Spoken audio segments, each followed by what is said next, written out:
소설이라고 하는 장르는 남녀노소를 불문하고 많은 사람들이 좋아합니다. 그래서 오늘날 어, 사람들에게 있어서 영화, 만화, 소설 이런 것들이 인기를 끌고 있는 것이죠.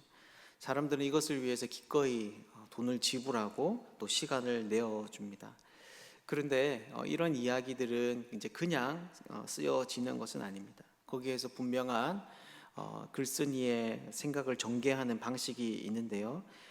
그 중에 가장 사람들로 하여금 교훈과 감동을 주는 것이 바로 절정에 해당하는 부분입니다. 보통은 이야기가 이제 위기라는 상황 속에서 극한 갈등을 이루고 절정에서는 이것이 풀어지면서 결론의 가닥을 잡아내는 것이죠. 이것은 오늘 우리가 읽은 이 본문에도 해당하는 것입니다. 특히 에스더서에 보면 절정은 하만의 몰락을 이야기하는 7장부터 계속되고 있는데 오늘 본문은 그 절정 중에서도 절정에 해당하는 부분이라고 볼 수 있습니다. 그렇다면 오늘 이 이야기가 우리에게 주는 교훈은 여러분 무엇일까요?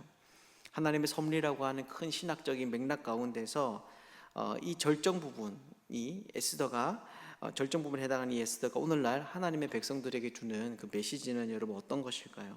오늘은 이런 관점을 가지고 함께 본문을 좀 살펴보도록 하겠습니다. 오늘 본문은 1절로부터 시작을 하는데 1절을 보면 이렇게 이야기를 합니다. 아달월 곧 12째 달 13일은 왕의 어명을 시행하게 된 날이라. 유다인의 대적들이 그들을 제거하기를 바랐더니 유다인이 도리어 자기들을 미워하는 자들을 제거하게 된 그날에. 네, 여기에 보면 오늘 이야기의 전체적인 맥락과 또 내용이 다 들어가 있습니다. 우선 이날은 여러분 어떤 날입니까? 왕의 어명을 시행하게 된 날입니다. 우리가 잘 알다시피 왕의 도장이 찍힌 이 조서는 두 가지가 있었습니다. 하나는 하만의 요구를 따라서 유대인들을 죽이고 또 그들의 재산을 탈취할 수 있다라는 내용이었습니다. 그리고 또 하나는 모르드게의 요구를 따라서 유다인들이 집단적으로 모여 자기들을 공격하는 자들로부터 스스로를 방어할 뿐만이 아니라 그들을 공격할 수 있고 또 재산까지 빼앗을 수 있다라는 것이었습니다. 즉 이 두 가지 상반되는 어명이 한날 한시에 동시에 진행되는 것이죠. 그런데 그 결과가 어떻습니까? 1절을 다시 보면 유다인의 대적들이 그들을 제거하기를 바랐더니 유다인이 도리어 자기들을 미워하는 자들을 제거하게 된 그날이라고 이야기를 하고 있습니다. 즉 이날에 유다인을 공격하려고 세웠던 그 하만의 모든 계획들이 다 실패하게 되었다라는 것입니다. 그도 그럴 것이 유다인들은 집단을 이루어서 이 문제에 대응했고 그들을 공격하는 사람들은 개별적인 세력이었을 것이기 때문입니다. 이것은 마치 92년에 LA에서 일어났던 한 폭동에 대응하던 우리 대한민국 사람들의 모습을 연상하게 합니다.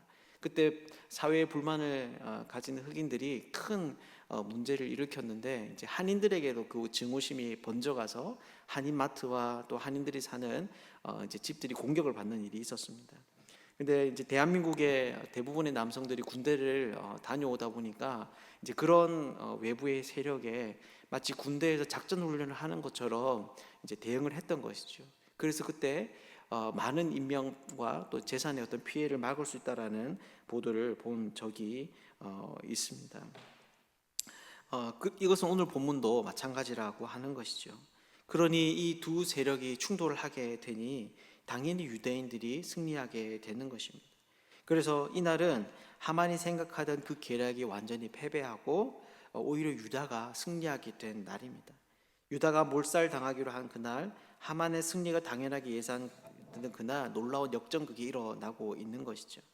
그래서 이후의 이야기를 보면 저자는 신나게 그날 일어났던 그 결과들에서 이야기를 합니다. 우선 2절을 보면 유다인들이 자기들을 해하려고 한 사람들을 죽이는데 모든 민족이 두려워 능히 막을 수 없다고 말합니다.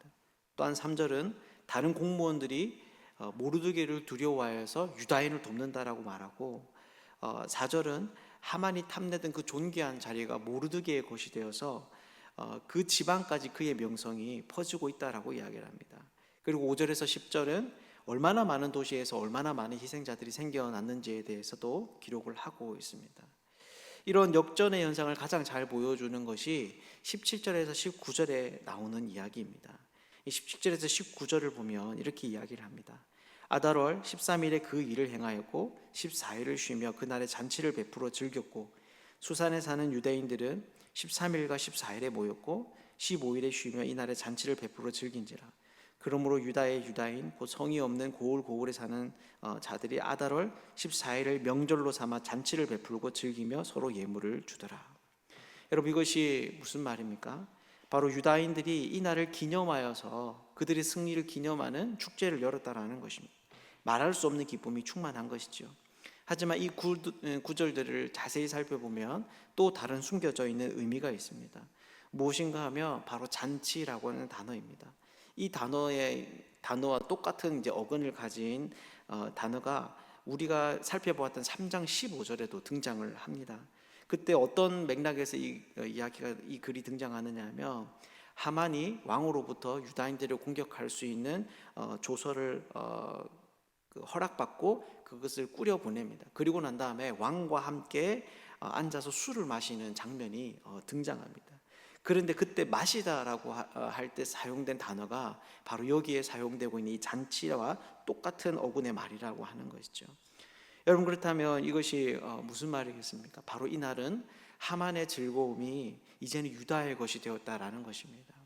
유다를 말살하려고 하던 그 하만의 계획이 완전히 실패하고 이제는 그 성공이 유다의 것으로 돌아와서 충만한 기쁨이 유다인들에게 주어지는 일들이 바로 이 날에 일어나고 있다라고 하는 것이죠. 사랑하는 여러분, 그렇다면 이 이야기가 오늘날 우리들에게 주는 교훈은 여러분 어떤 것일까요? 아주 오래전 이 페르시아에서 일어났던 이 일이 오늘날 우리들이 어떤 의미를 가지는 걸까요? 이것은 오늘 이렇게 역전을 경험하는 이스라엘의 모습을 살펴보면 우리가 힌트를 얻을 수 있습니다. 먼저 5절을 보면 이렇게 이야기합니다. 유다인이 칼로 그 모든 대적들을 쳐서 도륙하고 진멸하고 자기를 미워하는 자에게 마음대로 행하고. 여기에 보면 일반적으로 이제 사람을 죽이고 멸절한다 이런 단어들이 쓰였는데요. 특별히 치다라고 하는 이 단어는 보통 사람들 사이에서 벌어지는 어떤 폭력의 사건들을 묘사할 때 쓰는 단어가 아닙니다. 이것이 어떨 때 쓰이느냐 하면 전쟁에서 적과 싸울 때, 그래서 적을 치고 점령하는 과정 가운데 그것을 묘사할 때 주로 사용되는 단어가 바로 이것입니다. 그러니까 여러분, 이것이 무슨 말이겠습니까? 바로 저자는 이 사건을 페르시아에서 벌어진 유다인과 그 대적의 민족의 단순한 충돌이 아니라 유다인과 하만의 민족인 아말렉의 대립이라고 하는 이전에 가나안 땅에서 벌어졌던 민족 간의 전투를 배경으로 하고 있다라는 것입니다. 그래서 비록 여기에는 헤렘이라고 하는 단어가 나오고 있지는 않지만 분명히 몰살, 죽음, 멸절이라고 있는 단어를 통해서 예전에 그 싸움이 반복되고 있음을 우리에게 알려주고 있는 것이죠. 그리고 이것은 또 하나 더 오늘 본문에서 반복되는 구절로도 알 수 있습니다. 무엇인가 하면 그들의 재산에는 손을 대지 않아야 했다라는 것입니다. 10절, 15절, 16절을 보면 이 구절이 똑같이 3번이나 반복되고 있는데 이것은 저자가 아주 의도적으로 기록하고 있는 것임을 우리에게 알려줍니다. 왜 이런 사실이 특별한가 하면 하만의 조서에도 유대인의 재산을 탈취할 수 있는 기회를 주었지만 유대인들에게도 똑같은 권한을 주었기 때문입니다. 즉 유대인들은 이런 하만의 민족을 죽이고 그 재산을 빼앗을 권리가 자기들에게 당연히 있었던 것이죠. 그런데 오늘 본문은 그것을 의도적으로 그러지 않았다라고 강조하고 있는 겁니다. 여러분, 왜 그럴까요? 그것은 사울이 아말렉 족속을 헤레마라는 하나님의 명령을 듣고 그가 보였던 행동을 생각해 보면 알 수 있습니다. 그때 그는 여러분 어떻게 합니까? 민족은 사람들은 쳐서 다 죽이는 것 같지만 가장 좋은 소와 어린 양들은 죽이지 않고 살려두었습니다. 그리고 사무엘이 왜 이것들을 살려두었냐라고 물을 때 제사를 위해서 남겨두었다라고 변명을 합니다. 그러니 이것이 무슨 말이겠습니까? 바로 오늘 본문의 유다의 이런 행동들은 다시는 그때의 그 악함을 반복하지 않으려는 시도라는 것입니다.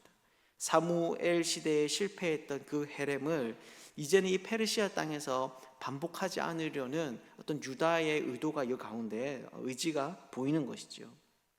그렇다면 여러분, 이것이 무슨 말이겠습니까?